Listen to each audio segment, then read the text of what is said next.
Decomposing procedure గురించి చెప్పడానికి ఏం చేయాలంటే మీ దగ్గర ఫంక్షన్స్ అవుతాయి కదా, అయితే దాంట్లో వేస్ట్ వస్తుంది, వెట్ వేస్ట్ డ్రై వేస్ట్ రెండు వాటి నుంచి అవేర్నెస్ ఇవ్వడానికి.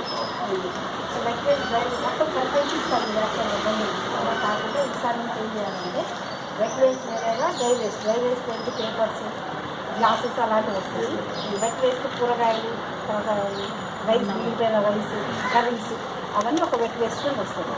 ఈ రెండు సెపరేట్ చేసి ఈ వెట్ వేస్ట్ ఏం చేస్తామంటే వెనక ఏదైనా కంఫర్టబుల్ ప్లేస్ తీసుకొని అక్కడ ఒక 4/6 పెద్ద పుట్టులాంటి తొవ్వించి ఈ ఫుడ్ ఏదైతే మిగులుతుందో అది దాని మీద వేసేసి దాని మీద మట్టి కప్పేయాలి. 6 ఇంచెస్ ఇటువంటి ఇంచేసాక మళ్ళీ ఫంక్షన్స్ ఉంటుందో మళ్ళీ వేయాలి. అలా ఆ రకంగా చేస్తే డీకంపోజ్ అయ్యి అది మంచి మెన్యూర్లో తయారవుతుంది.